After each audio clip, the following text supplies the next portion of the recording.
Well, here we are. We are back again with another installment of Around the Point here on YouTube.com. Thank you all for listening to the live show if you're on YouTube.com right now. This episode is also available on all our major podcasting platforms that you can listen to the show to on the regular basis.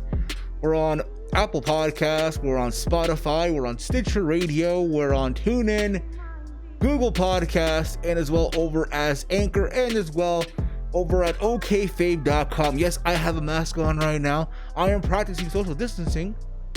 I am turning the page, washing my hands every fucking day. Hopefully I'm coming off good on the audio, and hopefully I am. You know, I'm gonna take this mask off right now. Take it off, all right, for everyone out there. The mask's officially off. And as always, I am not alone. I'm here joined by the man with the golden charm, all the way from Detroit versus everybody, the one, the only, Big Mike from Big Mike's Wrestling Recap Show. Big Mike, what's the word, bro? How you been, brother? Yo, Steven. Yo, Steve, what's up, bro? How you been, man? How you been, bro? You alright? You alright, bro? I've been alright, bro. Yeah, I'm straight. Right. You been alright? I see you, bro. Yeah. I feel you, bro. I feel like you're texting somebody right now. Alright, I feel you, brother. I feel you. Hope everyone's having a wonderful Sunday. It is Sunday, after all. It is April the 26th, 2020, by the way. Day number 40-something of quarantine, in case you guys were wondering. Okay, by the way, before we go any further, I want to show some love and thank you to the sponsors. As you guys know, this episode is always sponsored by the good people over at Anchor.fm. If you guys are a podcaster out there, if you want to start your own podcast, what better way to do it than with Anchor.fm, the official sponsor of Around the Point. Anchor is, in my opinion, one of the best ways to start a podcast. First and foremost, it's free. You're not paying anything every single month. They have these creation tools that will help you edit your podcast, whether you're on a computer, whether you're on your smartphone. Again, they are just amazing. I can't tell you guys how many times I've had to edit Around the Point on my iPhone, on the go. A simple little thing, and I got it done. It's easy. If you have an iPhone, if you have an Android phone, it's so fucking easy to use. Oh, even your computer as well. They have also the ability to help you get your podcast distributed throughout all these major podcasting platforms like Apple Podcast, like Stitcher, Spotify, to name a few. And more importantly, again, it's available everywhere. Whether it's the website Anchor.fm, it's also available on the App Store and iOS for all iPhone users, and as well over with the Google Play for those of you that have a Android or a Galaxy, what have you. So again, Anchor.fm, the best way to start a podcast. Also, guys, we are sponsored by the good people over at Honey. Now, I know a lot of you out there right now that are stuck at home, that want to go to the mall, and you just can't do it because, again, every single mall in the country, I guess, except if you're in Georgia right now, are closed. But you have to now rely on online shopping. Well, guys, let me help you save some money in the long run. Honey will help you get instant deals and coupons and promo codes on all your online shopping. It works with all major sites such as Amazon, eBay, Wish, Nike, Adidas, just naming you a few major sites. Hell, WWE Shop, Ticketmaster, Uber Eats, for those of you out there that are wondering. In the description box below, it's a special link. Click on that link, sign up through that link, and start saving on all your online shopping throughout this time. 2 weeks ago, I bought myself a pair of Adidas sneakers that were originally $110. I told the story last week, but I'll tell it again anyway. They had a sale. Adidas had a sale, which ended up costing me $77 with some cents. But then thanks to Honey, I saved even more money, and I ended up paying, believe it or not, $61.60. That, my friends, I call a fucking steal. So let honey save you money. So click on the special link, and what the fuck are you waiting for? Save some right now. Save some right now, people. Anyway, Mike, how have you been though, bro? What's your week been like? Another day of quarantine, if you will. Big Mike. I think Mike's having technical issues right now. It's okay. Things happen. Skype sometimes can be a bitch. It is what it is. It is what it is. Hopefully we'll get Mike back in a little bit. Mike, are you there, bro? Nah, bro, I don't hear you, man. I don't hear you. I don't hear you, Mike. Probably something with your computer, bro, or something, bro. Let me try to, I tell you what, let me call you back and see if I can get you on through there. All right, brother? Let me call him. It's poor connection, apparently. Apparently it's poor connection. Let me call him back. Hopefully he gets on and all that stuff. So when that happens, we'll bring him back on. In the meantime. Believe it or not, guys, my week has been insane. I have been on my second week of, again, relaxing, just chilling here, I guess, if you will. And I can't complain. Being at home, it's awesome. Fucking awesome, guys. But I hope all of you in general are having an awesome week in whatever it is that you're doing. I know, again, it sucks that we can't be outside. We can't have fun like we used to. It's still, this whole pandemic is still being a bitch. Believe me when I say that. But again, guys, I hope you're all having a pleasant Sunday in general. All right. Dave Sack here, snacking on some edamame. Adame's not bad, bro. Edamame is not bad at all. All right. Hopefully Mike gets his shit sorted back up, and here he is. Hopefully, Mike, you there, bro? Yeah, I'm here, bro. All right, there you are, bro. There you are. You had me worried there, Mike, for a second there. Had me worried. All right, you hear me? I hear you, bro. I hear you. All right, cool. Put your cam on, bro. It's all good. Yeah, because what happened? I seen my sound went out for a little bit, but I seen on the stream that my cam was working. I hear you, bro. All right. Hey, we're good, bro. We're good, man. I had to pick something up real quick. But Mike, how's your week been, though, bro? My week's been crazy. How so, bro? How so? I found out, no more job until further notice, and then, I was telling you about my situation offline, yeah. And my dog wants to act crazy for some reason. I can imagine. Like, you guys are not walking your dog outside. I mean, you have to, I'm assuming, right? Like, walk your dog and all that stuff. Yeah, but that's triggering his, because he's not neutered, so that's triggering some things right now with him emotionally. Oh, he just wants to smash right now. He wants to just get it on. I'm saying, like. Yeah, he's only 3, so. Oh, dang, he's like. So basically, so he's 3, right? So in our years, that would be like, how old? Right 21. There? 21. Dang, he's a teenager. He's an adult, bro. In dog year, he's an adult. He's ready to go. He is ready to go, Big Mike. Can you believe that? Yeah, no. Yeah, I know. It's weird. Ready to go, bro. It is weird, man. Oh, tell me about it, man. Tell me about it. So, in case you guys don't know, on this day, April 26th, 2020, marks 20 years, bro. 20 long fucking years since David Arquette won the WCW World Title on the episode of WCW Thunder. In case you guys don't know. Yes, believe it or not. So he won it on the secondary show. He won, yes, on a secondary show. They went on Nitro. He won it on Thunder. Now, wow. I say this because it was mentioned all over my Twitter feed today. By the way, at Heel Steven. By the way, you can check out Big Mike on Twitter at Big Mike WRS. That's still your handle, right? Yep.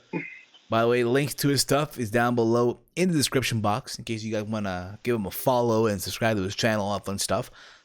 But yeah, dude, my Twitter feed today was just blowing up with this David Arquette thing. David Arquette won the WCW title on Thunder. I did watch the clip because there's like a little mini clip that I saw off somebody. I posted on Twitter too. I gave like my whole tweet response, my whole quote response, if you will, right? Dave, I think it's pronounced Adame, but that's beside the point. So you see the clip. Apparently, to my understanding, I could be wrong on this. It was a tag team match, I believe it was. It was DDP and David Arquette versus Jeff Jarrett. My bad. I think it was a fatal four or something. Yeah, it was a fatal. I think it was a fatal four. One or the other, right? Had to be that. Mike, you're shaking your phone. You're warning me, bro. I'm worried about you. What's going on, bro, with the phone? No, I'm good. I'm playing that. I'm doing something extra while you're talking. You good? I know I'm on cam too, but yeah, come on, bro. Shaking your phone. I'm sorry.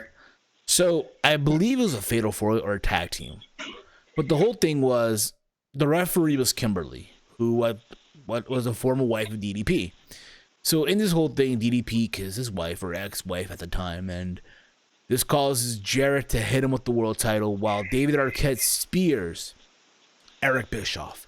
So the referee, who was supposed to be the referee for the match, was down, like I guess on her knees. I don't know what the fuck happened. Didn't make the count. Another referee runs in, does the pinfall, 1, 2, 3, and David Arquette won the WCW title. I don't see. Now, wow. Listen, the reaction was, "Oh my God, David Arquette won the WCW title" from Tony Schiavone, right?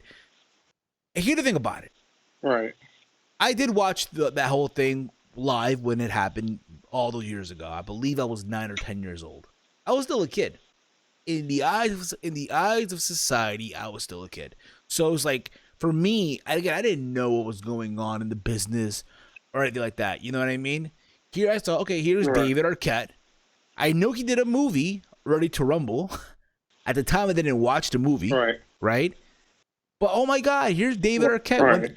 Again, I was always a fan of title changes. When I was a kid, I was always a fan of the title change. Believe it or not. That was always my thing. So when this happened, I'm like, oh, right, awesome, yes. I was celebrating it, right? Right. And again, some of my friends who I went to school with, too, who watched wrestling back then, were like, yeah, yo, David Arquette won the WCW title and this and that, right? Which is crazy. Again, I didn't know any better. Now, granted, as I got older and I became an adult and hit puberty and all that shit, right? And I started to learn the ins and outs of what we know about the business, right? Quote unquote, if you will, right? And realizing what the fuck happened to WCW, right? And the state of that company and all that shit. And you realize one of the big downfalls of what was, I guess, per se, the final nail on the coffin, right? Or for a lot of fans, the straw that broke the camel's back, it was that. David Arquette winning the WCW title, and how a lot of the old timers shitted on it. Okay, it was a tag team match where whoever scored the pinfall became the champ. Thank you, Dave. Thank you. In the chat, by the way. So when wait a minute. I got something for you, Penny. So in that clip, you saw Jeff Jarrett pin somebody else too. Yeah, he pinned DDP. Right. So I guess who was the first one to do a cover? I guess that's what it was. And it was David Arquette on Eric Bischoff. So the referee ran to him and just, I guess that's how it went down. So yeah. It was Eric Bischoff and Jeff Jarrett versus DDP. David Arquette and DDP. Whoever scored the first pinfall would be the WCW champion. He went under. What happened? Jesus Christ! I mean, no wonder why the company went over. I mean, Mike, listen, I know we're doing the throwback. I know, by the way, guys, if you've not checked out yet, our second installment of the throwback, we reviewed WCW Spring Stampede, right? Which was a fatal four when DDP won the title for the first time in his career. This week we are recapping SummerSlam 2002. So again, guys, if you have not checked out the first episode, the second episode, go give it a listen. It's in the archives of the channel. It's also available on all our podcasting platforms, like such as Apple Podcasts, wherever basically you listen to Around the Point. Basically, it's literally everywhere. I mean, Mike, if you want, right? If you really, really want, we can go back and one day and on the throwback recap Slamboree 2000, where Mr. David Arquette defended the WCW title, right? If you really, really want to. That's what. I mean, this is what I wanted to say. What we can do on the throwback. Now, is it just regulated to pay-per-views? We can't do like special episodes of weekly shows. We could if you want. I mean, down the road we can. You know what I mean? Basically. I mean, okay. I know the pros. I know the pros do it, right? The pros like Conrad and Bruce and Conrad and Arn, or Conrad and Jim Ross, or Conrad and Tony. Conrad, everything with Conrad, right? The pros, right? Whoever the fuck Conrad can basically dig up from the dead, to give him a fucking income, basically, right? When you think about it.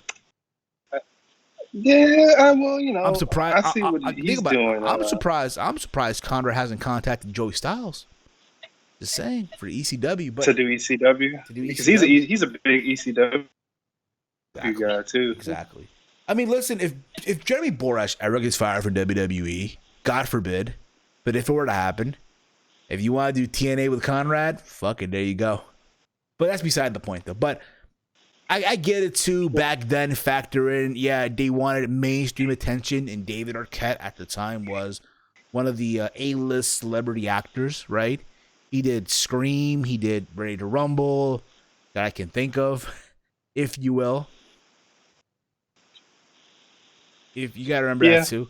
So if you're Vince Russo, he's like they got what they wanted from it. They got a big rating. They were on the front cover of USA Today or some shit like that. But no, the thing is though, again, you don't just do that. And again, that's what I learned as an adult. Like, yeah, as a kid, I was thrilled. Yes, he won. Awesome. Good for him. Badass. And then as you get older, it's like, damn, bruh. Why? I'm not like, it's like terrible. A Keenan why? Why? By the way, how am I coming off in the audio department? I asked that because I did some adjustments to the microphone through OBS. I was fucking around with it these past couple of days, and I just want to know. I may be coming off low. I don't know yet. Let me know, guys, in the chat. Let's see. Let me the fuck know. Because I'm curious. You're coming off pretty good. Awesome sauce, guys. Awesome sauce. And guys, if you have questions for the show, drop in your question in the comment threads below. What is up, Legendary Howard? What is up, Chief? Longtime listener of the show. We have DX. We have a party here, guys. We have a party here. On a similar case, I can remember was the Texas Hold'em match in WWE. Cena, WWE champion, RVD IC champ versus Triple H and Shelton Benjamin. Both were WWE, and I think they were online. I do recall the Backlash 2001,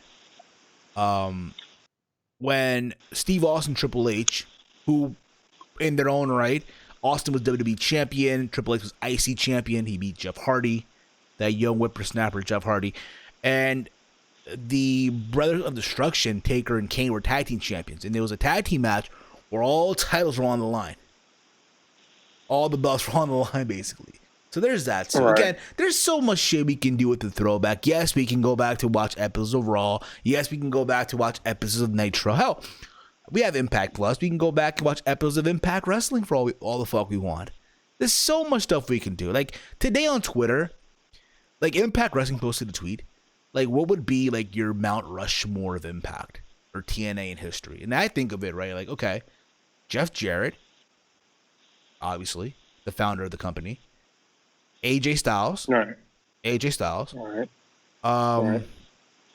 I would, believe it or not, if we're looking at this from a wrestling standpoint, Kurt Angle. I'll put him in there. Okay. And again, it could be of all time and I guess current now. Because again, they broke the barrier, if you will. All right. I would say Tessa Blanchard. I know it's kind of like, oh, really? You put Tessa in that list? I mean, think about it, right? She broke a barrier. The first woman to be a world champion, right? That's a barrier in itself, as controversial as it may be. Granted, you could even say Abyss if you really wanted to as well. I was getting ready to say that. I was going to say I'd rather put Abyss than her. That's fine. That's fine. That's fine. That is fine, guys. I mean, again, it's up to you guys. I'll tell you guys what, in the chat below, give me your Mount Rushmore of TNA, Impact Wrestling, stuff like that. Now, I did watch Night 1 of Rebellion. I did watch Night 1. Okay? Granted, Rebellion was supposed to be a pay-per-view coming up in New York. I think it was this coming week, I believe it was. I was thinking about going. I was debating, should I go or not? Because, again, it's in New York, right? Even though I have this hatred for Terminal 5, I do. This fucking hatred for it. I'm like, fuck it, I'm not gonna go. But then again, I thought about it at the end, like, you know what? Maybe I do want to go. Right? But then with the whole pandemic, the Rona kicked in. It's like, fuck this shit. Not happening no more. They happening. So, Impact basically pulled the WWE move and did the show from an empty arena, or empty venue, if you will. 2-night show, basically. So night 2 will be on this Tuesday. But what I'll do here, talk about the main event real quick. I know, Mike, you didn't watch it. That's fine. But the main event was Ken Shamrock versus Sami Callihan for night 1, right? Sami Callihan is debuting for those of you that watch Impact. I know, Mike, you don't. But I'm sure you keep up to speed with what's going on, right? You hear stuff here and there, Mike, I'm assuming. Not even a peep from Impact Wrestling? God damn. That's sad. So Sami Callihan is doing like this hacker gimmick now with his smartphone. It's kind of similar to what he was going to do at NXT when he debuted as Solomon Crow. Right? That's sort of the gimmick that he's doing. Oh, so wait a minute. They're doing that thing now with somebody else. Yeah, with allegedly Mustafa Ali and Shorty G on WWE. Oh my God! Wow. No, but again, I mean, that's a good gimmick to have. No, but that's the gimmick that they're doing with right now with Sami Callihan. This whole ICU thing, and it had a good build up. What have you? He returned back after losing to Tessa. He threw the fireball at Ken Shamrock. What it was worth. And the match for what it was, listen, it was just there. They had to go the cinematic route. I was not surprised they did. Shamrock got the win with the ankle lock. He made Callihan pass out through the ankle lock. Even though in the match, he attacked OVE, that being Sami Callihan. People say, oh, it's the end of OVE. I don't think so. I think it's more like Sami wanted to win by himself, now with the help of OVE. That's the vibe I got from it. There was that. Willie Mack faced Ace Austin for the X Division title. Willie Mack got the win. Kylie Ray, who is apparently, by in case you didn't know, signed to Impact Wrestling. She defeated Kira Hogan. Big whoop. And then again, so on and so forth. I mean, this Tuesday is night 2. The big issue is, though, in case you guys don't know, and they were mentioning this throughout the entire show, if you watch the show, Tessa Blanchard was not in the building. Tessa Blanchard did not fly out to the show. Tessa Blanchard, who is, believe it or not, the current world champion. Mike, did you know that she lives in Mexico? Oh yeah, Daga got her in Mexico? They live in Tijuana. Oh, she likes well, I'm not even gonna go there. Bro, she lives in Tijuana, bro. So, and again, that's fine. I mean, hey, listen, it's nice beaches out there. It's fine, bro. Right. You gotta think about this too, bro. If you're making American money, living in Tijuana, bro, it's not bad, bro. Think about that. But yeah, you're a world champion, can't even travel back into the country, even though she's an American citizen, right? Eddie Edwards, who was supposed to be in the triple threat match as well, chose not to fly out either. He chose to stay in Boston for the safety of his family and shit like that. So Michael Elgin just flew out there. He went to the show, even though he's Canadian, right? Well, I mean, Canadians But can I know go that, but I don't know what the fuck is gonna over happen for the main event. I don't unless know. it's That's the thing, though. I don't know what's gonna happen for the main event of night number 2. I'm gonna watch because I'm curious now. You got me curious. Oh yeah. Also, Crazy Steve returned to TNA. By the way, Mike. Well, Crazy Steve returned to Impact Wrestling. Oh yeah, he was with Tommy Abyss Dream. and what? Yeah, back in the day back in the day when they were that team fucking Decay. Yeah, it was Decay. Rosemary. Yeah, Decay. Yes. Yeah. So now he was in a tag. He was like in a 6-person tag, along with Rhino and Tommy Dreamer. So there's that. And again, that's night 1. Night 2 should be this Tuesday. I'll give it a watch. I'm not gonna review it or anything like that, but there's that. So let's get into the nitty gritty stuff, Mike. This week in the world of wrestling. Again, this show is literally all over the place. Hence why the title of the show, all over the place. So, Mike, how about that Velveteen Dream, bro? Well, yeah. It's unfortunate, even with speculation. Yeah, there's speculation right now. There's speculation right now. And listen, I don't want to sit here and be like, oh yeah, he did it or he didn't do it. A lot of the information is not out there yet. So just keep that in mind. As we're going through this right now, a lot of information is not put out there yet. I want people to just keep that in mind. Okay? So apparently, it turns out that allegedly he sent an explicit photo to a minor. Right, you're gonna go through the process of how it all happened. Basically, I mean, unless you want to chime in as well, Mike. Well, it seems like what he was doing was he was DMing his fans and stuff like that, and then that's when that whole, DMing the quote unquote minor, the alleged minor, came about. More than one came about. Then, he said he got hacked.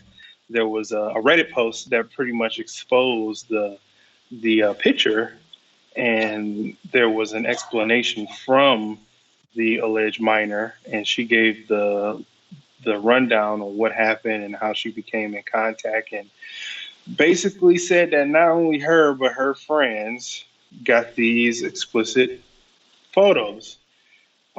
She is 17 and her other friends are 16 and 15.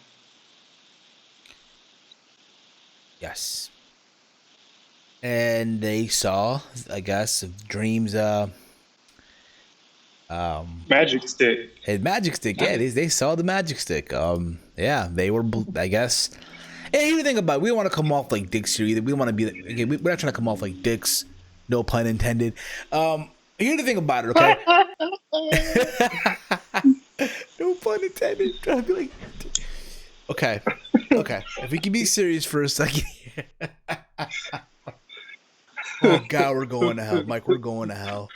Oh shit, we're going to hell for this. Okay, we could sit here right now and shit on Dream and say everything under the bus, right? Everything under the you know what, right?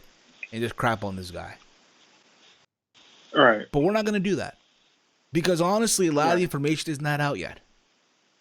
Exactly. And I know there's a lot of YouTubers, a lot of podcasters, a lot of wrestling personnels that I guess are doing that already and they're jumping the gun, and that's fine. Listen, if this was 4 years ago, I would have been made a video on this. All right. And again, just for click, just for views, and that would have been it.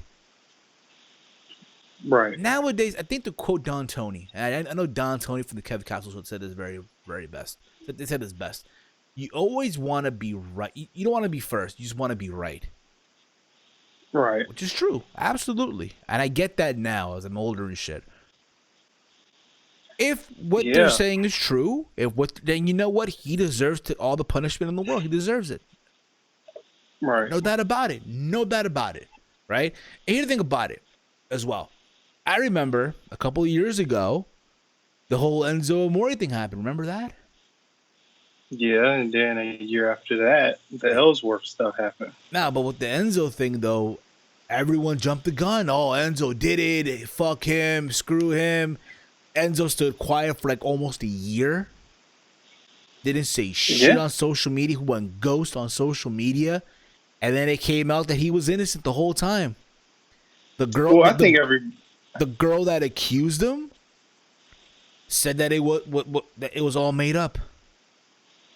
Well, yeah, that girl was off her rocker, and I think a lot of people knew that because she started using things that she said in previous videos towards somebody else that she tried to do the same thing to. Facts, bruh. Facts. We're in the comments here, by the way. Chief right here. Let's not do him dirty like we did Enzo. And exactly, bro. That's what I'm trying to tell everyone right now. The last thing you want to fucking do is sit here and just shit on him right now. Can't think about it. Velveteen Dream is 24 years old, dude. The last thing you want to see happen to this 24-year-old talented performer who was not even in his prime yet. Right. The last thing you want to have to do is shit on him right now, and just, hey, this happened, and it didn't happen at all. Now again, if this does happen, then you know what? Again, like I mentioned earlier, he deserved all the punishment in the world. He will face jail time. This will be a serious issue then. I'm not saying that it's not serious right now. Like on the outside exterior, it does not look on the outside exterior, it does not look good right now. I know Dream posted a statement saying that the allegations weren't true, and he's looking into this shit. Apparently, someone posted a photo of him without his consent. Apparently, he was hacked. But how many times have you heard that? How many times have you heard that as well? Think about that. I mean, it happened to Seth Rollins. It's happened to Seth Rollins. Happened to Tony Storm. Remember when I mentioned Tony Storm? Oh, bro, there's a lot of wrestling nerds who got so upset with me over Facebook. Dave Sack knows who they are too. We're not gonna say their name, but I know this one little weasel, right? One fucking little weasel got upset over it, started bitching and moaning about me on a podcast. I'm not gonna say the dude's name, but Dave Stack knows who it is in the chat. But that's besides the point, though. That's besides the fucking point. Again, this has happened in the past, right? But what I want is, but again, the last thing you want to do right now is just shit on Velveteen Dream right now without knowing all the information. Exactly. When more info comes out, we'll give more thoughts on it. That's how we're going to do it right now. With that, we're going to leave it alone. Nope. Okay, we're going to leave the whole Velveteen Dream situation alone. I hope something does happen. There's a resolution, if you will, to all this. All right. That's what I hope happens. I hope that happens, but we'll see how all this shit plays out. Got a question here. Would you rather see Triple H win Money in the Bank and cash in on the NXT champ, or the next time we see Brock is whenever Keith Lee becomes NXT champ and lays him out after he wins? That's a good question. Mike, we'll start with you. Say the question again. From Dave Sack. Would you rather see Triple H win Money in the Bank and cash in on the NXT champ, or the next time we see Brock is whenever Keith Lee becomes NXT champ and lays him out after he wins? I'd rather see neither. But for the sake of picking, I'd rather see Triple H win the Money in the Bank. Yes. Me too. Honestly, for the sake of it, because again, even if he wins, you know you're gonna get a good. You know for a fact you're gonna get a good match. Adam Cole versus Triple H is gonna be a good match to see basically. Moving on here. It's been reported this week that WWE 2K21 has officially been canceled, Mike. In WWE's quarterly investors call, the company interim chief financial officer Frank Riddick said there's not going to be a launch of the game this year. When he asked about WWE 2K21, according to IGN.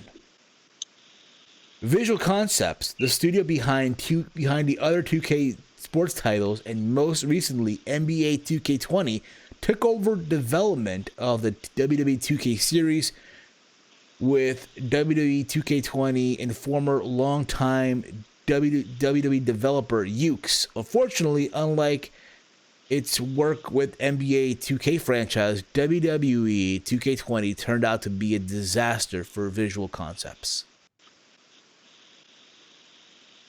And again, with the whole pandemic right now, do people, how do I put this? With the pandemic right now, the way that it is, with the world being in the shit right now, do we really need a video game right now? Do we really need another WWE video game? And again, listen, I know there's people that are into the whole game, they're into the whole series. I know a lot of content creators from the community that are the gaming realm, if you will, right? And they're relying on 2K21 to put out information before the game comes out. I know a lot of these YouTubers, right, that we all know, if you will, right, that travel out to wherever the LA or the fuck it is to play the game and get a feel of it and shit. But right now, the way that things are right now, ain't nobody got time for that shit right now. Granted, I didn't buy 2K20. I got friends that have bought the game.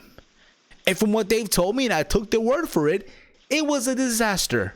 Glitches, bullshit, you name it. You fucking name it, Mike.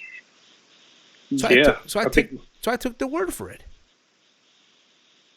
If you will, Mike.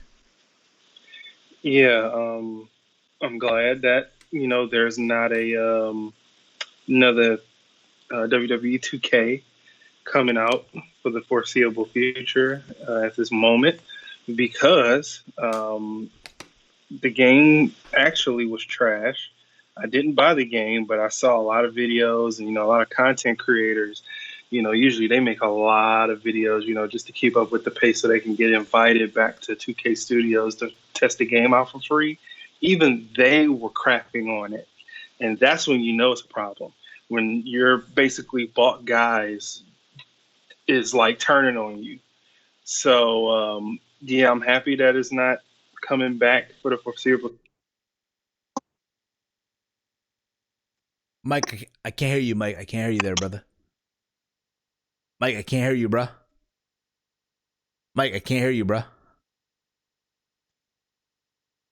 Mike, I can't hear you. Mike, I can't hear you, bruh. I gotta hit him up right now. Mike. I can't hear you right now, bro. I'm gonna try to call you back in right now, alright, bro? I'm gonna call you back in. Hopefully he calls back. Again, Skype right now is being a bitch. It's fucking bullshit right now, but Skype right now is being a fucking bitch. It happens a lot, believe it or not. Skype is right now being a piece of shit right now. And again, it happens. These things happen. We lost Mike, I know. Hopefully, he'll come back. Mike will be back. Again, let me repeat myself when I say this shit. These things happen. No one's perfect. If we were perfect, holy shit, there'll be no issues going on. No issues whatsoever. This is where I guess we should have gone to Discord, but that's just beside the point. Mike, just call back in, all right? Just call back in, and I'll add you to the call. If anything, all right? Just call back in, and I'll bring him back in. Hopefully, all that does come into play. Hopefully, he does come back. He's not available right now. Okay. It's weird, but he'll call me back. I know that for a fact. He'll call me back. Moving on here. Apparently as well, this whole thing happened also during the week. And again, I'm just literally right now all over the place. And there's Mike right now. There's Mike. There's Big Mike right now in the house. There he is. Mike, are you there, bro? Yeah, I'm here. Yeah, dude. I don't know what happened. Think you went mute on me, bro. You went mute. I think it's my headphones, bro. My Bluetooth is acting up. Yeah, dude. It's time for you to get a microphone, bro. No, man. I need to get a new setup. It happens, why bro. I'm doing this on my pad right now. It happens, bro. It happens. It is what it is, man. It is what it is. Mike, before you cut off, what were you saying, bruh? I was just basically saying the game sucks. Even the people that test the game out said it sucks. I didn't spend $100 on it. I'm glad I didn't, and everybody else did. So that's all I said. Facts. Thoughts on WWE low ratings, bruh? Per Vince McMahon, listen, man. A lot of they're putting in new talent that they're not familiar, and they don't have Brock Lesnar no more WWE champion. I mean, what do you expect with these low ratings? I mean, they're gonna happen. And again, this whole pandemic, the fact that wrestling right now is an empty venue, not just from WWE, but also from AEW. We got news also on AEW in a little bit. We got news as well on AEW in just a bit as well. We have some news that we're going to get into from the good people over at All Elite Wrestling, okay, from the news that came out. But wrestling right now in general just sucks right now when you think about it. And I said this a long time ago, and I'm going to keep on saying this shit. We all love wrestling. We understand that. Wrestling, for a lot of us, has helped us through some deep, personal, dark shit in our lives. I guess. I can't speak for everybody, but for me, it has. Right?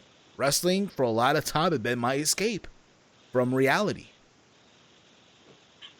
But with the way the world is going right now, with the world being shit right now, it's time for everyone in reality to put wrestling in the back seat. Whether we like it or not. Unpopular opinion, I know, but wrestling right now takes a back seat. There's time, like, this way, right? I watched for the first time in a long time this past episode of Monday Night Raw, all 3 hours of Raw. Believe it or not. So, allegedly, according to some podcasters out there, I saw the burial of Zelina Vega's new faction. Allegedly. So there's that. I know Money in the Bank is going to be very cinematic. Apparently, they already filmed a lot of stuff from. Apparently, it's already been filmed. From my understanding, it's already been filmed at the headquarters. Mike, you okay, bro? Yeah, I'm just looking off to the side.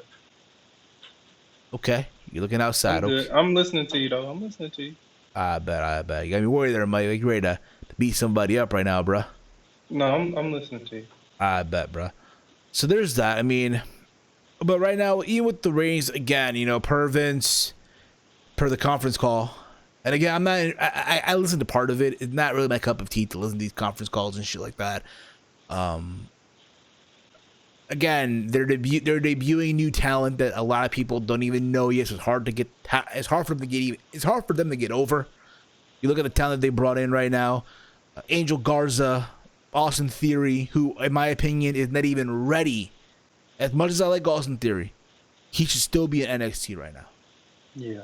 Angel Garza, who I think honestly is the future.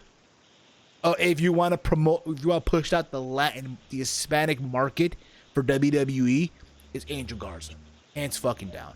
It's Andrade and Angel Garza. In my opinion. Yeah. Right. Not Humberto. No, it ain't. I'm just saying. I'm surprised he still has a job. Surprised. Right? Yeah, Humberto sucks. And again, the talent they brought to the main roster right now. Freaking Bianca Belair, the Forgotten Sons, who I forgot about already. To name a few that they brought up from NXT to the main roster throughout this whole pandemic. Right. It's difficult without a crowd. Yeah. You need a crowd. You need people there to witness wrestling. I think CM Punk said this shit a while ago. Wrestling without a crowd is just unwatchable. We watch it because, hey, we got reviews to do. We got stuff to talk about. So that's why we watch wrestling. But other than that, it takes a back seat right now. Before your thing cut off, Mike, I was talking about the alleged call that took place this past week. Apparently, some guy named John, apparently during Tuesday meeting of the Orange County Board of County Commissioners in Florida, one member read a statement submitted by an anonymous WWE employee named John, who alleges he is being forced to work the company's TV tapings amid COVID-19 stay-at-home orders and request that the government suspends WWE's unsafe operations. The person said that though the company is limiting the number of employees at each taping without fans and taking sanitary precautions, the nature of the business inherently requires individuals to touch each other and flout social distancing's recommendations. The person said he is worried he will lose his job. Dozens of WWE employees were fired and furloughed last week, with the company citing financial hardships caused by the pandemic if he shares his concerns with his bosses. Now, Mike, you saw that, right, bro? Yeah, I heard you. All right. When you hear that, bro, what's your take? Like, do you feel like, is it legit? Does it come off like a prank call? Does it come off like someone trying to fuck over WWE? Is it someone that, hell, maybe is really named John and maybe he does work for WWE and we don't even, or hell, maybe it's an AEW diehard fan trying to fuck over WWE? Well, if you're a diehard fan and you're doing this, you're not a fan. But if it is somebody, when you're a company this big, you got people trying to screw you left and right, especially the last exposures of WWE. But yeah, I mean, I understand where the person's coming from if it is real. But note this, since you do have to do these shows, since, the boss got it okayed by the president, you don't have to, but it's there for you to do. But I understand, yes, the problem, but I agree. I paid. And I'll give you this example. And yeah, bro, they're getting paid though. I'm not getting paid right now, bro. I work at ShopRite, which is a supermarket here in the where I'm at here in Jersey, right? It's a chain supermarket here in the region here where I'm at, and they have protocols as well. They have protocols. They're practicing social distancing. They got the whole stickers on the floor where you got to step on and shit like that. But my only gripe is, this is why I'm taking time off from my second job, is the fact that even with that, there's people that work there that tested positive. And granted, they're quarantining right now. They're at home. They're safe, what have you, right? And that's great and dandy and all.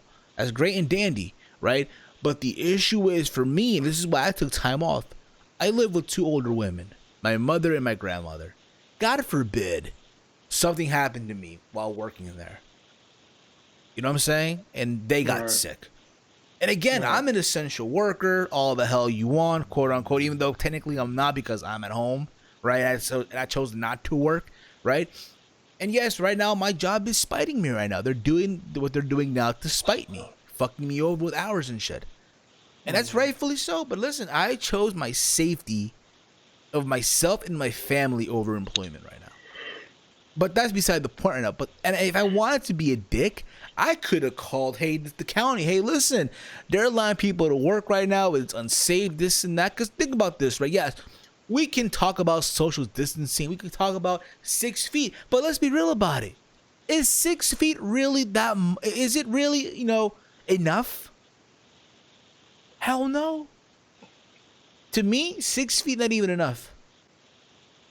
Mask or no mask is not enough space for me, if you will. Today I went to a supermarket to do grocery shopping, right? For my mother, right? And bro, if you want to see people who don't know what the fuck 6 feet means, bruh. Well, yeah, you're gonna have those people. Supermarkets, bruh. Yeah, you're gonna have those people that don't basically take it serious, and there's a lot of those people out there. But it is. So why don't you take the issue with human resources? Because eventually it's gonna go to the bosses. Human resources really don't solve shit. And this is a bit back to what we were talking about with the whole John thing, right? So WWE issued a statement as well. These accusations aren't true.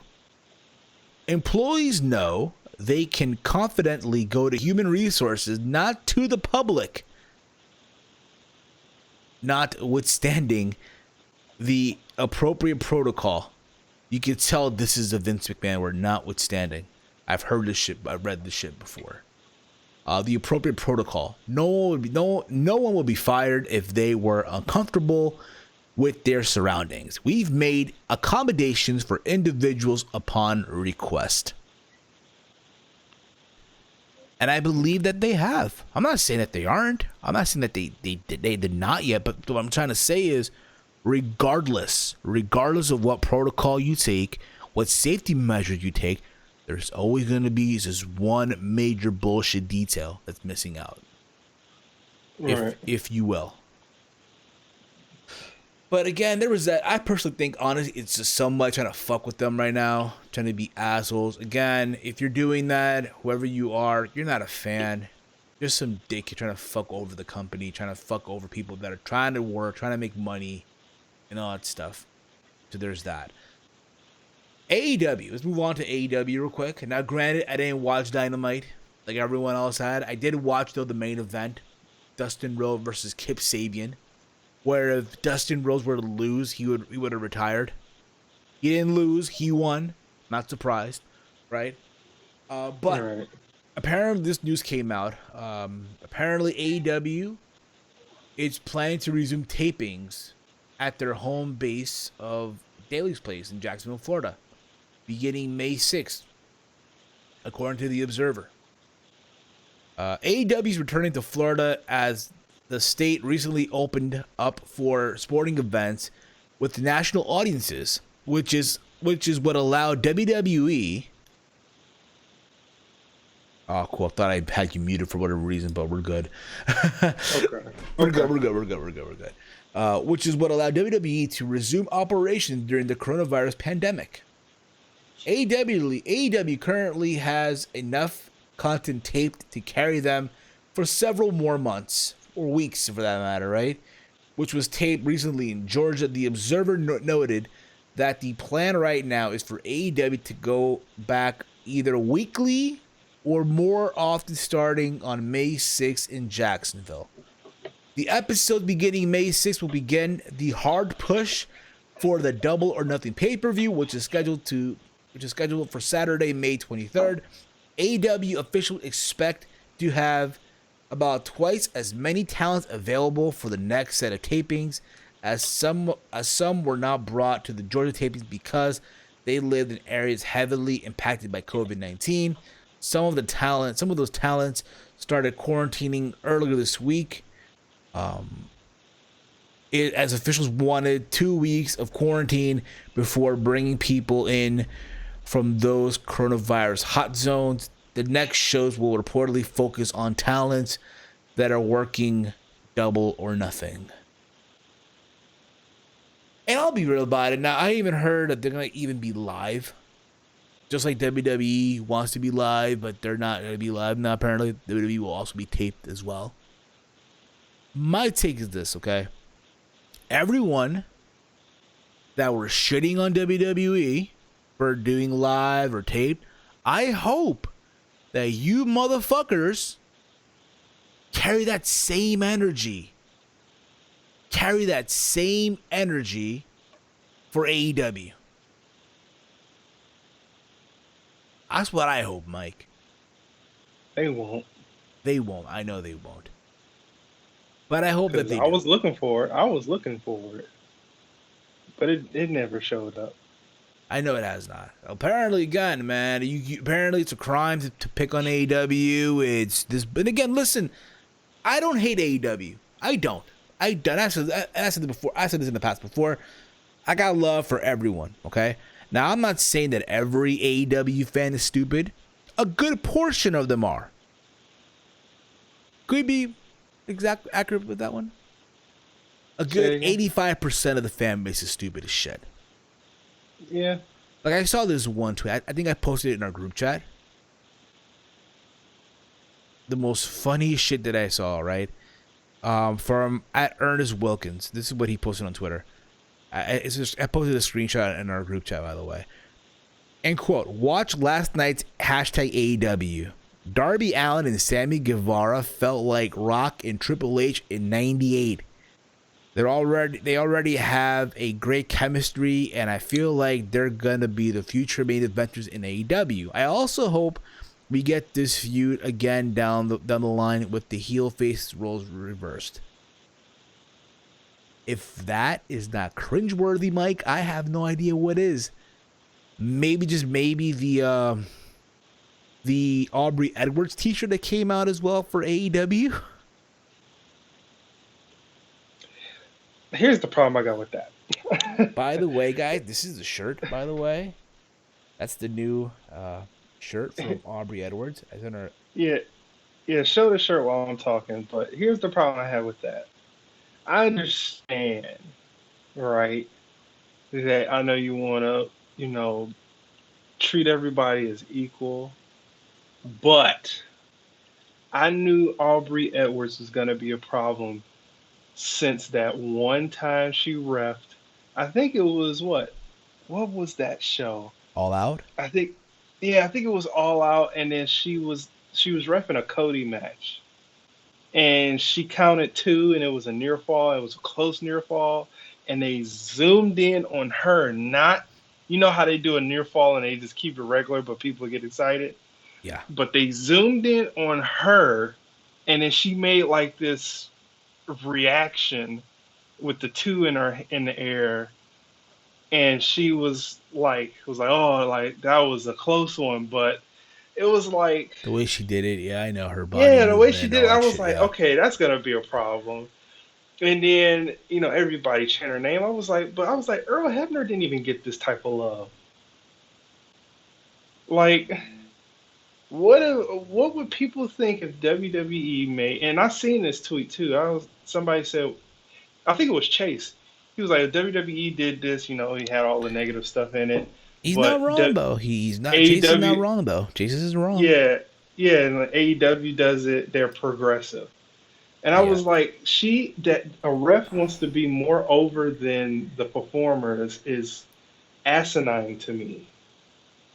It just doesn't make sense. It's like, yeah, you get the no refs. Some are famous than other refs, and a lot of people know a lot of refs, but you don't have to push the narrative of this one ref. Like, she's the only popular ref in AEW. I get that. Absolutely. But the thing about it too, I get it. There's those like main referees, like at one time in WWE it was Earl Hebner. At one time it was Mike Chioda who got furloughed or let go. In Impact Wrestling, I don't know who it is now. In Ring of Honor, it was another Hebner. It was Hebner's son, wasn't it? Yeah, Dave Hebner, Earl Hebner. Yeah. In Ring of Honor, it's Todd Sinclair, right? But you don't see Todd Sinclair with a T-shirt on a Ring of Honor shop or ROH shop. You don't see Impact Wrestling. Granted, there was a shirt by Earl Hebner. You damn right I did. Reference that he did screw Brett, and Earl Hebner would sell the T-shirt at Impact Wrestling shows back in the day. At the house, he would sell the T-shirts. Right, he'd have his little stand, whatever, his little booth, if you will. But the point of the matter is, I get it. She's a major player, I guess, for the company as an official's concerned. She's refereed every single world title match on pay-per-view, right? I gotta understand this too. AEW is the SJW of pro wrestling. Yeah, they are the Joe Biden. They are the Bernie Sanders of wrestling, put it that way.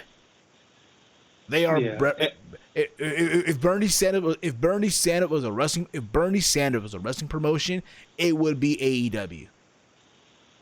Right. I know there's a lot of people that listen to the show that are a big Bernie supporter, which is fine. You know what I mean? But that's the best analogy I can give it right now, if you will. And I've said this before, and I'm a big fan of his. Greg from Good Mic Work. He met Aubrey Edwards on the cruise, and I said in his chat, I was like, I don't like her, and he was like, you don't like her? She's awesome. And I was like, I know as a person she's awesome. I'm not saying that. I just don't like what they're doing with her on TV. It's just too forced, and I didn't like it since day one. Because I've seen it come into fruition, and it's getting worse. And she's on a podcast, that's getting promoted on Weekly. She has a T-shirt now, which is absurd. She does weird stuff in matches when it's close calls. She's gotten abundance of love. And it's good to love the ref, but it's like it's weird. It's like super weird. And I know it sounds ridiculous for me to say that about just a ref, but it's just so weird that I can't even put it into words how weird it is. Yes. And it's making me look crazy. But yeah, I know. I mean, again, this is how I feel. I get what you're saying, though. I get what you're saying. Like, again, they want everyone to feel like a big deal in AEW. They want everyone to feel like a big deal, right? And yes, people, believe it or not, bro, we'll spend the money. And again, I mean, it's a cool design. It's a cool design, yes. But I don't think, again, everyone in AEW needs a T-shirt.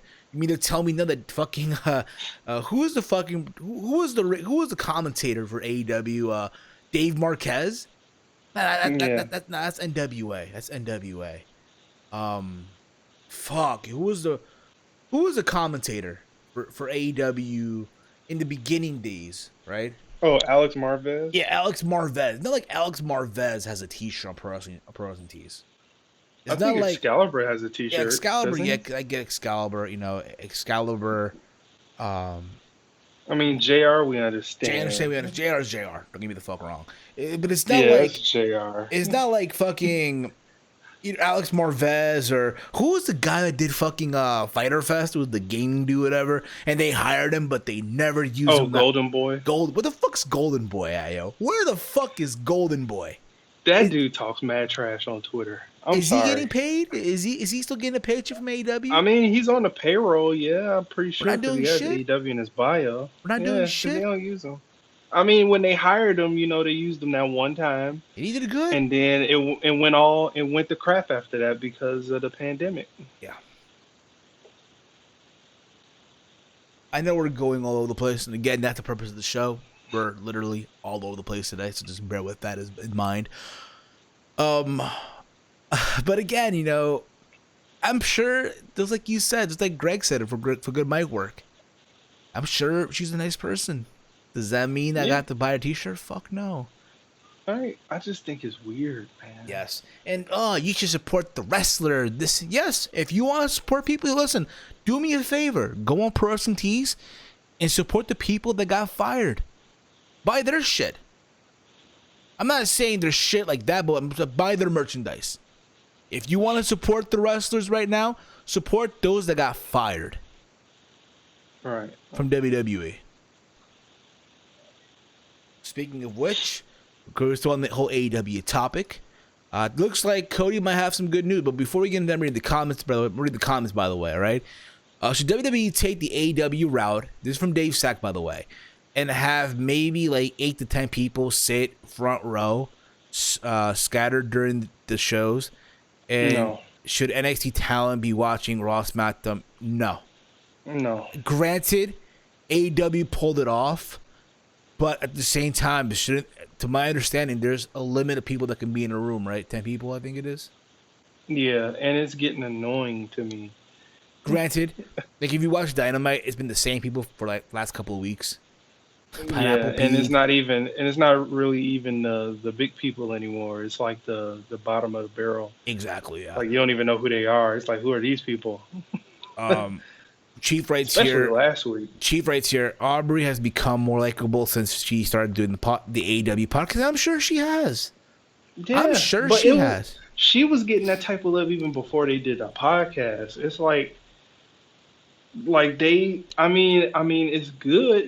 They built her up better than most of their talent. Facts. Which is weird. Facts, bro. Facts. They've built her up better than everyone, basically, right? Yeah. Dave Sack writes here, what is your fantasy segment to get the 24/7 championship off Gronk? Oh, speaking of Gronk, bro, Gronk is out of retirement. He is back in the NFL. He got traded to the Tampa Bay Buccaneers to play with Tom Brady. Go Bucks. Go Buccaneers. Listen, if they don't win a Super Bowl this year, well, next year that is, right? Yeah. Whatever the fuck it may be. Damn. That being said, he I guess now that he's still the 24/7 champ, why would you want to take that belt off of Gronk right now? Yeah, why keep it on Gronk. Keep it on Gronk. We'll never see it again. A good way to get rid of the belt. I'm fine with that. Dude, have him walk in the. You could have Gronk walk in the tunnel with Brady with the 24/7 championship on his shoulder. Exactly. Every game, every home game, it's just like I'm the champ, bro. Exactly. It's over with. Rest in peace. As long as we don't see it on TV. Yeah, exactly. Absolutely. Hashtag win Spud win. Oh, I don't know about that. I was wrong. Dude, you know what? I said that. Disappointed? No. I'm not disappointed. You know, yeah, they lost. He lost his first match. But I think they might do a comeback story because they're really. Doubt it, bro. Dude, did you see his post-match interview? I mean, you gotta think about this too, though. You gotta keep this in mind. It finally hit me. Like, everything that I said, they're gonna use this. It's not happening, bro. It's over. Factor this into, right? Per the 90-day no-compete clause, they can still use them around whatever the fuck they want. They already got paid, basically, right? Yeah, I know, but he's not through NXT. They're only doing a 30-day thing with NXT. Yeah, but he's not. He's main roster, though, bro. Yeah, but they didn't say that for main roster. Yeah, but remember, part of the main roster means you have the 90-day no compete clause because you got. I think with this, with all of these releases, these were outright. Like, they can go anywhere, but there's nowhere to go. But the point, but that's the thing about it though as well. They can still use these guys until whenever the fucking time is up. So they're gonna milk all this shit on Drake Maverick. Think about this, right? Ask yourself this question. Do you really see Drake Maverick beating Kushida? No. Do you really see Drake Maverick beating who's in this group? Tony Nese? I mean, yeah, I think he can beat Tony Nese. Or who's in this group? It's Kushida, is Drake Maverick, Alex I forgot his name already, yeah. What is his name? Alex Stars or something? No. Jake Atlas. There you go. Jake Atlas. Yeah, Jake Atlas. I should know because I watched his shit. I've seen his stuff on the indies. He's very good. Right? He's very good for what he does. Kushida and Drake Maverick. Right? That's my bad. Kushida and Tony Nese. That's the one group, right? The other group is El Fantasma or my bad. Friggin' fucking hell, man. Today's Hijo de Fantasma, yeah. Yeah, whatever. Hijo de Fantasma, yeah. AKA King Cuerno from Lucha Underground. Isaiah Swerve Scott, Akira Tosawa, and Jack Gallagher. Do you really think in your heart that Drake Maverick is gonna beat Kushida, bro? No. Do you really think he's gonna beat Tony Nese? Fuck, it's over, bro. It's over. It's over for him, bro. It's over. I feel bad though, cause thinking about this too. I know Solomon said this on the show today, and I kind of agree with it. It's kind of disgusting, kind of gross. Think about it, right? He got let go. They're still letting him wrestle. They aired the video of him crying his eyes out on television. They aired the video of him crying. They took all this shit to a fucking storyline, dude. And yet they tell him to come wrestle during a pandemic, right? They bring him to television. He loses in a match that really, honestly, was just there. To be honest with you, I thought the top rope DDT that Jake Atlas did, the cartwheel DDT, wasn't bad, right? Right. And then he do a post-match promo where he's again in shock. He's losing, and then Jake Atlas says, "Hey, you're not alone in this one, bro. You are not alone." He said he was rooting for him too. He was rooting for him. What the fuck? What the fuck? Again, I feel bad. Again, I said last week. I said here like, "Yo, man, this is an opportunity. This is an opportunity to really do something with him here, and nothing, bro." Now, there's a possibility he might get rehired. It's a possibility. But if he does get rehired because he cried his way back into retirement, if that's even a word, rehirement. That ain't a fucking word. He cried his he cried his ass back into back on the payroll. Oh shit! He cried his ass back into fucking payroll. Think about it, yo. William Regal had to kiss someone's ass. Drake Maverick cried his way back into being rehired. I'm fucked up. We're so fucked up today, yo. That's funny. Oh man. But there's that. Yeah. Drake Maverick, Rockstar Spud, win Spud win. Who is the little guy who manages the huge indies in NXT? That's Stokey Hathaway. I know he's going up by a new name now in NXT. I know it's I think it's something Bivens. Stokely Hathaway. That's how I know him as though. Stokely Hathaway. Just type that in right now. Stokely Hathaway. That's how I know him as though. I don't know what's his name though right now on the main roster. No, something Bivens. Malcolm Bivens. There you go. I think it's Malcolm Bivens. Yeah, Malcolm Bivens. Yeah, induce share manager. Yeah, I think so. Yeah, that's his battery.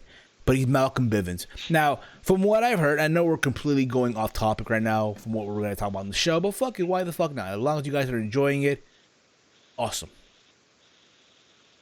From what I've heard, Mike, I don't know if it's true or not, but I'm sure you know Chelsea Green's manager, right? Robert Stone.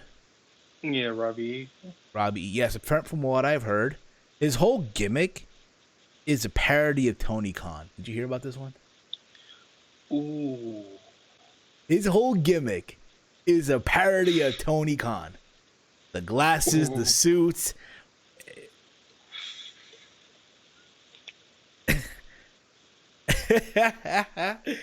That's what I've heard. Again, I could be wrong. Mike's head just said it all. Damn, bro. He's a parody of Tony Khan. Oh, I gotta pay more attention to his gimmick. I tell you what, yo. Let's get a photo. Oh, can we do that right now? Fucking hell, yo. Bro, I gotta pay attention Tony to him. Khan. Tony Khan. I gotta pay more attention to him, Nina. Tony Khan. Right? Oh, I got the Ray photo too. I don't give a fuck. If people gonna be mad as hell. Motherfucker gonna be mad as hell today on this one. I don't give a fuck, yo. Oh shit. Hey Tony. I like the things you do. Hey Tony. If I could, I would be you. Moving along here. Okay, let's move on while we're doing it. We can multitask here. We are that podcast, by the way. Cody Rhodes is going to be getting his name back, apparently. He filed trademarks to get his full name back from WWE. As you all know, when Cody Rhodes first left WWE in 2016, the company infamously held on to the trademark for his full wrestling name. As a result, he had to go by simply Cody on the independent wrestling scene, and even AEW, he still officially goes by the American Nightmare, Cody. Back in October, Rhodes claimed that he could use his full name if he wanted to, but on April 13th, he made it legally binding. According to the United States Patent and Trademark Office, WWE's trademark for Cody Rhodes officially expired on April 13th, 2020. The day came and went without WWE making any sort of a filing, so Rhodes filed it for himself. Good on him, bro. Honestly, I hope he does get his name back, yo. I hope he does get his name back. Oh shit, yo, they weren't kidding, bro. They weren't kidding. All right, I'm gonna look. Just Google search, bro. Tony Khan and Robert Stone, bro. I'll post the image in on the stream for people to look at it. But dude, this is so like. Pick. I'll have it right here. I'm posting the image right here, and you guys be the judge. You guys be the judge All right. Do you guys feel that Tony Khan and Robert Stone? I mean, again, do you guys feel that Robert Stone is a Tony Khan parody on NXT?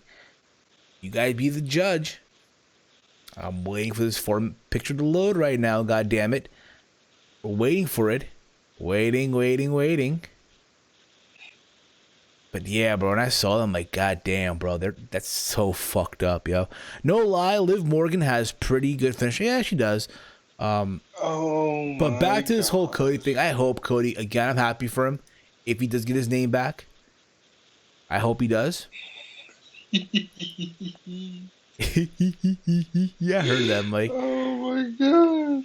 Oh my god, this is crazy. I know. Oh my, yeah, I'm going with that. Yeah, I'm going with that. I'm trying to save the photo right now. I'm trying to save it. Yeah, bro, there's a photo here, yo. It literally, you can make the argument. Yeah, man, it's a complete parody.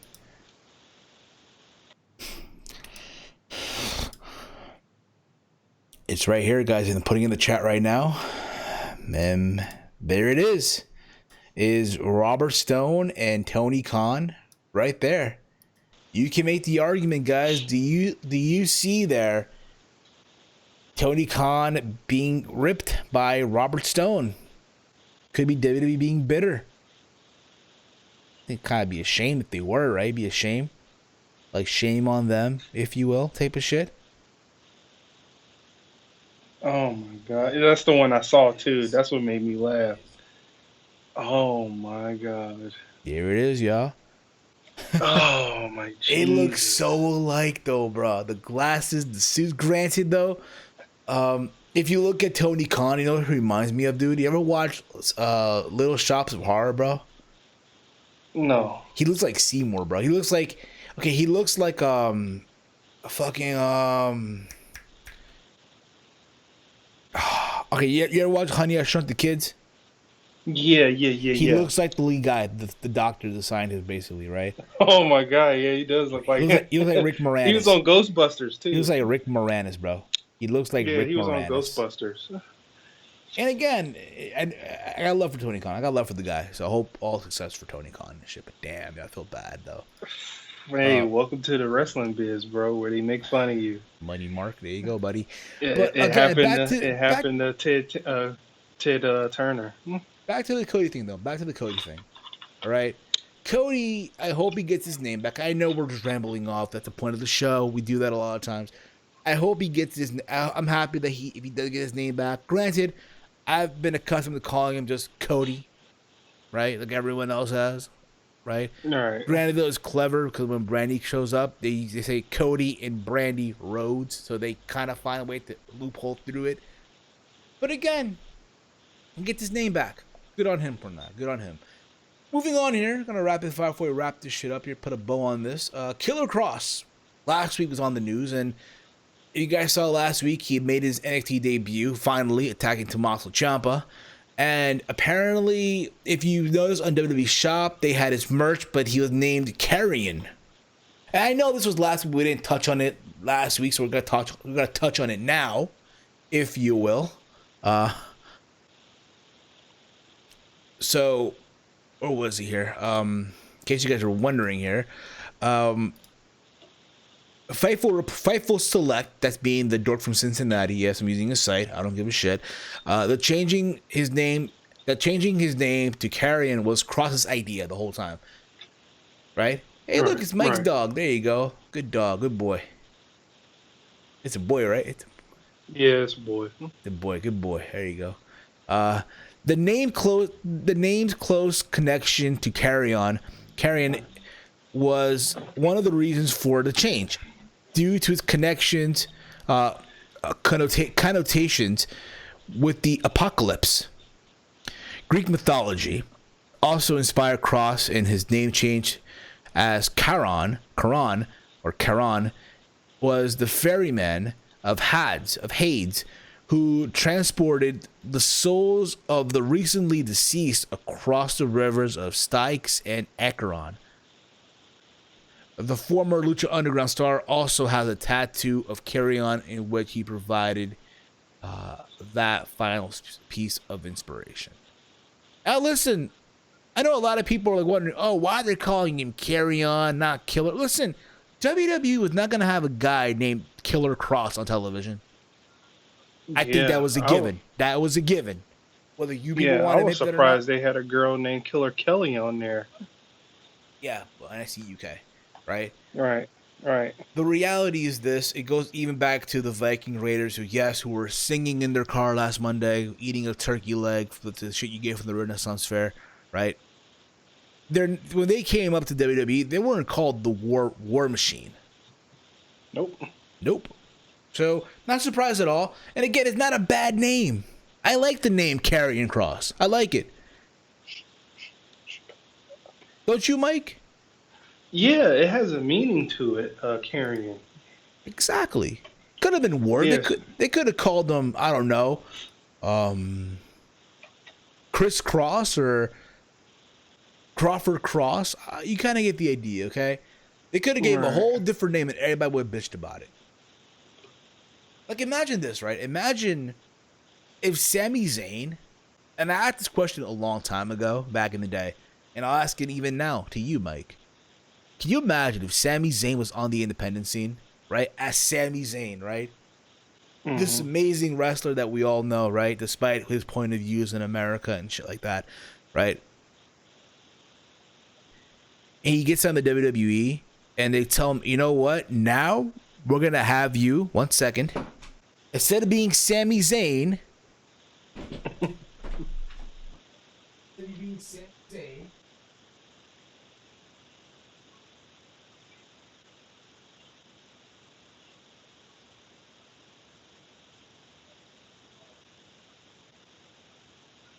you are going to wear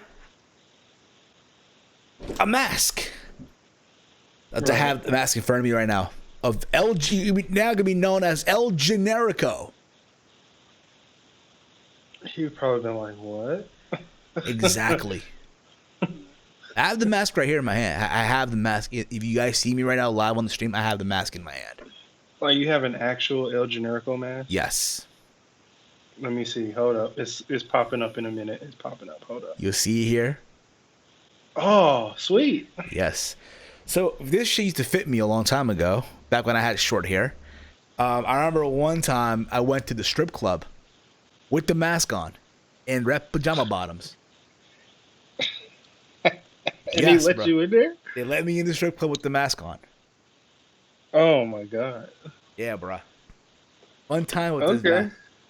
Fun time with this mask on, bro. Fun time with this mask. You heard what Cornette said though? When he was reviewing WrestleMania? What did he say? He said if the Sami Zayn in WWE was in Ring of Honor when he was there, he said he would have pushed him. He said he would have been the world champion. That again? He said if the Sami Zayn that's in WWE right now was in ROH back when he was there, he said he would have pushed him. I'm sure he would have. He said, I like this better than the El Generico stuff. I think everyone did. Granted, gotta understand Cornette's an old school fan. He'll never change his ways. I don't mind Cornette. I don't mind him at all. There's people that hate him. Oh my god, he's old, he's bitter, this and that. I don't mind him at all. And he said this is the one time he said record it. He said I was wrong. He said I was totally wrong. Yep. There's that. Could have been worse. Like I said, they couldn't name anything else. Well, at least he's not Kevin Cross. Copyright infringement by COH. Call of Honor. Guys, check them out, if you will. Moving along.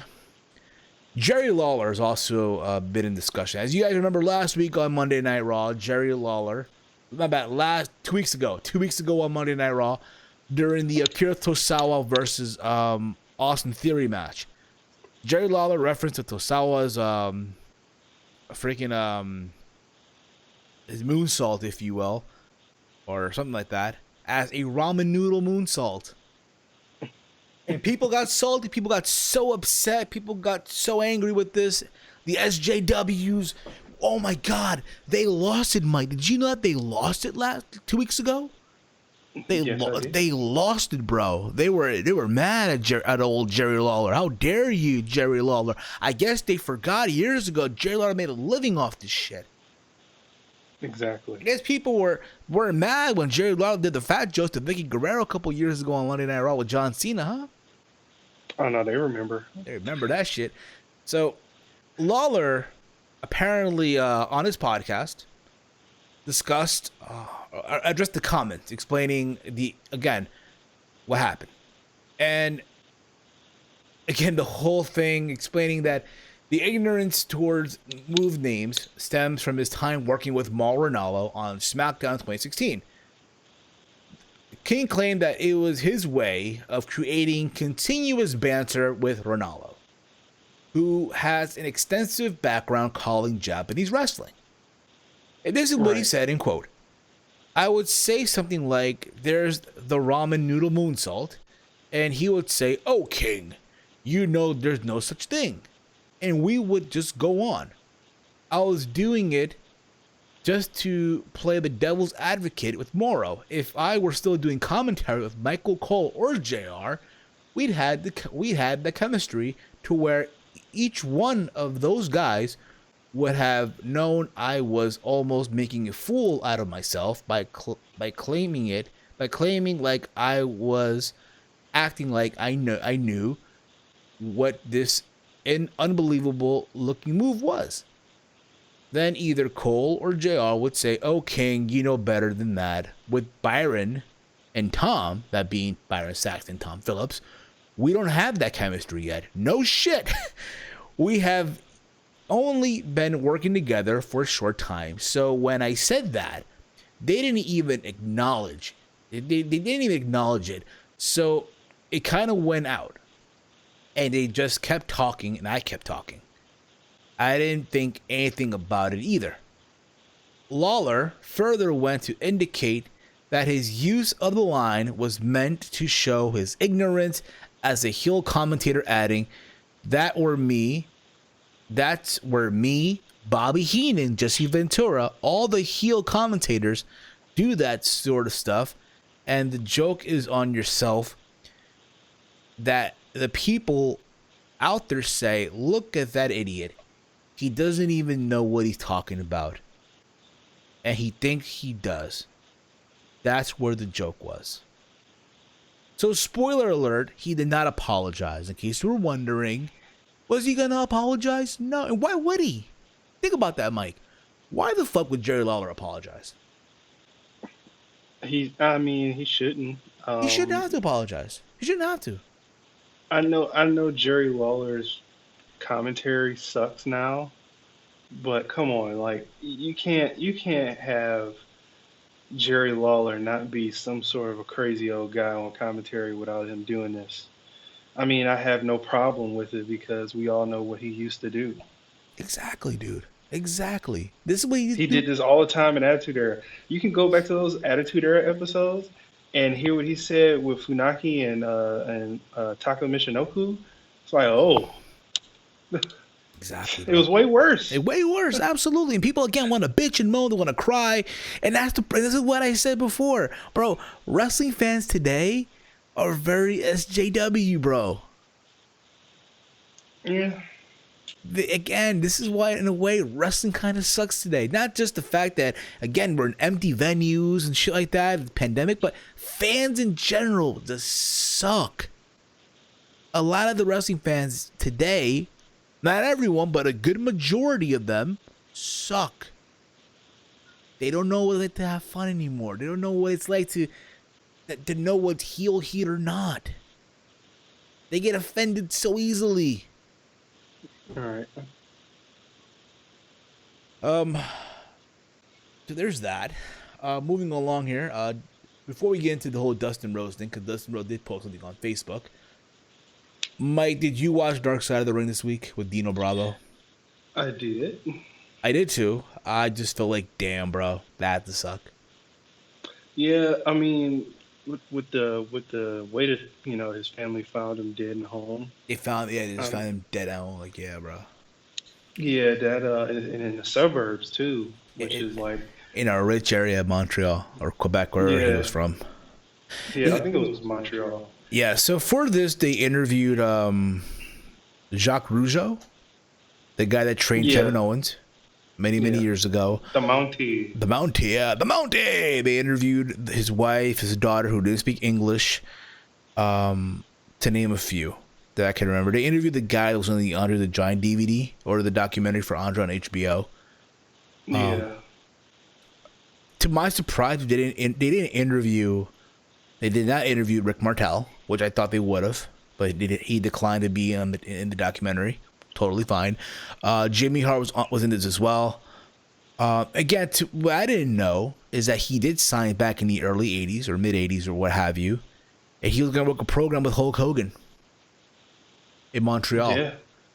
But that just went south because their fear was that, hey, he'll get a bigger reaction than Hogan. And 9 times out of 10, he would have.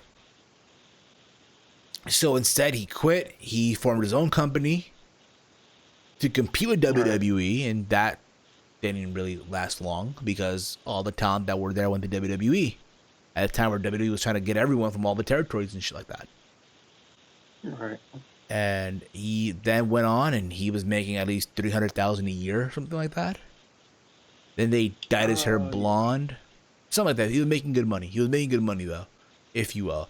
To the point where he moved to a bigger house, like a mansion, if you will, and he bought his daughter a car at the age of 4. Mm-hmm. Think about that too, bruh. I thought he said they built those houses. They built the house, like something like they built the house or they bought a house, but either one or the other, right? But this big lavish house, he bought his daughter at the age of 4 a new car when she was only 4 years old, dude. Now, granted, though, when he got released, right, when he got let go, you know, he could have gone to WCW. I'm surprised he didn't go there, or or New Japan or anything like that. All right. But that never happened. And again, it goes to show you, for a lot of people, even in those days, WWE was the only game in town, if you will. Granted, WCW at the time, they were doing things as well, and New Japan was also, but for a lot of people, it's WWE or nothing. Mm-hmm. And then the whole thing, him getting involved with the mob and the whole cigarette trade, and then they found him shot in his own house. It's very tragic. It's still an open case, dude. It's still a very open case that hopefully down the road, does get solved. Moving on here. Let's get into. And by the way, this coming Tuesday is Dr. D, David Schultz, bro. I'm looking forward to that one. Yeah, me too. That one, the slap around the world, dude. So, in case you're wondering, Dustin Rhodes also was in the news this week. He posted a Facebook post about ending the shutdown and then deleted. He did the whole famous post and delete, if you will. So this is what Dustin Rhodes basically said regarding the whole shutdown in response to the whole COVID-19 pandemic, right? End quote. The world needs to open back up and end this mass hysteria. That's what he basically wrote. He then went on to say, we are not a socialist nation. We are not a democracy. We are a republic. If we go any longer with this bullshit, our economy will be shot. And that much harder to kickstart. Hashtag end the shutdown. And yes, of course, this got everyone mad. People voiced their opinions so much to which Dustin Rhodes deleted this post. But prior to that, he went on, he then wrote the following. He elaborated what he said, and this is what he said in quote, I mean, no doubt, we have an epidemic on our hands. And we have sustained losses, which is sad. But we have to move on with our lives, said Rhodes. This is what Rhodes basically said. Take precautions is fine. But end the shutdown, please. I care about human life, guys. Jeez, take precaution. Don't go out if you have a comprised immune system. Wear your mask and social distance. Still open up. Needless to say, the shutdown caused by COVID-19 pandemic is a controversial, sensitive topic. This is why Rhodes received backlash for his post. It's safe to say that Dustin Rhodes falls in those people, and I'm sure you've seen it because, again, you live in Detroit and you see what's going on in Michigan and all that stuff. People wanting to shut down the end and people protesting and shit like that. Yeah, they're a bunch of idiots too. Like, how crazy is it right now in Michigan, Mike? I know, again, you're out there right now. You're from there, and I'm sure it's even more hectic over there, bro. Well, I mean, that happened in the state's capital, which is far from where I live. True. So I don't really get to see that, but like in the metro Detroit area, like downtown, all that stuff, I really don't see much of that. My dad works in a hospital. I mean, he's been working 14 million times as harder. He's a hero, bro. He's a hero, bro. He's a hero. Yeah, since this stuff has happened, but outside of that, I really haven't seen much. Yeah, you see those people that don't wear a mask when you're in the grocery store and when you're out and getting food and stuff like that. I think that's been the most hectic, getting takeout in grocery store. Facts, bro. Absolutely. But again, the people out there, again, that want to open the country, listen, I agree, yes. I think, and again, I don't want to get into politics because I know it's a very sensitive topic, but we'll just get into this real quick. I am in the belief that, yes, the country needs to reopen again. But you're not going to open everything in one time. No, not everything at once. No, it's going to take time, people. It's going to take fucking time. Of course, yes, there should still be precaution. Think about this, right? And I said this last week on the show, Mike. It's amazing how, again, WWE is an essential business, right? But yet, barbershops and salons and nail salons, bro, are not considered an essential business, bro.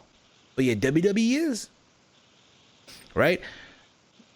I mean... But I think, again, bro, open, yes, but not everything at once. It's not like, okay, tomorrow we're going to open Disney World. No, bro. Everything going to take its time. First, let's say first the barbershop and nail salons. And nail salon, hair salon. You kind of get the idea, right? Open those first. Right. And then from there, open the restaurants. Open the bars. But at a slow pace. Right? Right. Reopen, I don't know. The malls again, if you will. No. At a certain pace, though. Again, depends. Let the mall be the last thing you open. Right. If you will. Let the mall be the last thing you open. But here's the thing, though. This stuff is so far from being resolved. Like, there's really no vaccine close to being done. Like, there's really nothing right now. If there was a vaccine close to being done, then I'm like, okay, start opening stuff back up. Treat the people in the hospitals. Then, don't make it like mandatory, because you're going to have those people that's going to protest that because people are anti-vaccines people. But just slowly open things up when you get close to a vaccine. Exactly, bro.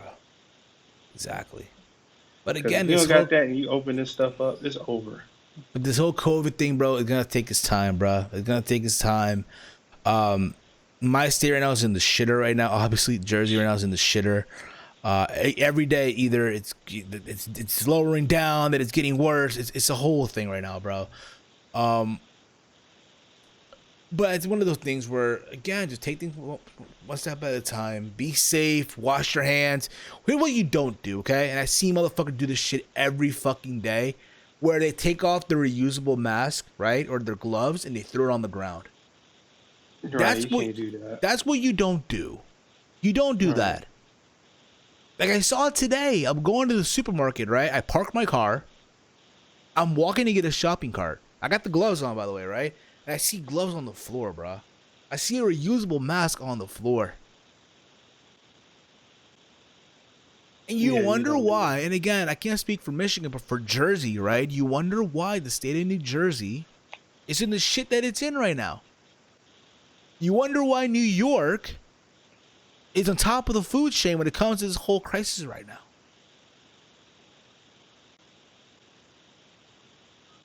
I just want everyone to be safe. I want everyone to be okay. I want everyone... I want everything to be back to normal again. I cannot wait to go back to a wrestling show. Like, yesterday, it hit me. Yesterday, it fucking hit me, Mike. Yesterday, I was sitting here in my office, just bored out of my fucking mind, dude. To the point where I went back to my old place, and guess what I dug up again? What? Oh, no. I think I know what you're talking about. In this white box, Mike. Oh, is it that furry guy? No, the wrestling beast. He's still around. He's in hibernation right now. But okay, Mike, if you're on the stream right now, you see this white box. Okay, hold on. I'm looking at the stream right now. Look at the stream right now. You're gonna see I have a white box in my hand. It looks like a pastry box, right? Right. That's something you see the box. You see it? Yeah. You something that you put your cakes in, if you will, right? Like, what I have in this box? A bunch of pro wrestling DVDs, bro. Oh, okay. Yes, dude. And I got more over there too, on my shelf over there. So what I'm gonna do probably this week, because I'm bored as fuck and I want to have content added to the channel, I might do and revealing what DVDs I have left. Keep this in mind, I had a shitload of them. But what happened was, I guess, the person that's cleaning out the room threw some of them out. It's fine. It is what it is. I'm not going to harp on it. I'm not going to, dwell on it, if you will. But I managed to save or salvage what I was able to get, if you will, right? I'm fine with that. I'm totally fine, right? So what I'm probably going to do is watch some DVDs here, some Blu-ray stuff, and yeah, something to do when I'm high. If you will. All right. I have it right here. But yeah, man, this was fun though, bro. This was fun. We went up almost 2 hours on the air, bro. Almost 2 hours. Right. If you guys, again, you guys been awesome. If you have not yet subbed to the channel, hit that subscribe button down below. Give the stream of the podcast a big old thumbs up. This will be available on all podcasting platforms such as Apple Podcasts, Spotify, Stitcher Radio, TuneIn, Google Podcasts, Anchor.fm. Again, Anchor.fm is the official sponsor of Around the Point. If you want to start your own podcast and all that fun stuff, Anchor.fm is the way to go. We're also sponsored by Honey. If you want awesome deals, with the good stuff, if you will, right? Again, they work with all major sites. They work with all major sites that you can think of. Amazon, eBay, GOAT, for all my sneakerheads out there. It works with GOAT. Mike, can you believe that, bro? It works with GOAT. Do they work with StockX? Hopefully they do as well, right? WWE Shop, you name it. Adidas, Nike, it works with all major sites, okay? If you want, again, get the best deals, coupon, promo codes on all your online shopping, Honey is the way to go. Down below in the description box of the stream, you'll see the special link. Click on it, sign up through the link, and start saving now, ladies and gentlemen. And if you have not checked out episode number 2 of the Throwback, it's available on the archive of this channel, on the on-demand section, if you will. Also available on the podcasting platforms as well. Last week, me and Mike recapped Spring Stampede 1999. This week, we are recapping WWE SummerSlam 2002. So make sure, again, if you are not yet subbed to the channel, I cannot stress this enough, hit the sub button, hit the bell icon, be notified when Around the Point goes live, when I upload a Raw review, when we upload the Throwback coming up this week. What the fuck are you waiting for? All right, guys, follow me on Twitter and Instagram at HeelSteven. I do have a Facebook page as well, which I should start using more often. HeelSteven, the search on Facebook, you'll see it there. All right. Big Mike, let them know, bro. Where can they check out the man with the golden charm all the way from Detroit, bro? Let them know where they can check you out, bro. Yeah, you can follow me on Twitter at Big Mike WRS and subscribe to me on YouTube at Big Mike's Wrestling Recap Show.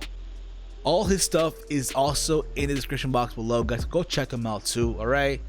That being said, guys, this was awesome. You guys have been great. We've made a show that was literally from all over the place. We made it to something awesome, all right? I'm Steve. He is Mike. And that being said, this has been another installment of Around the Point. We'll see you guys next week for more of Around the Point.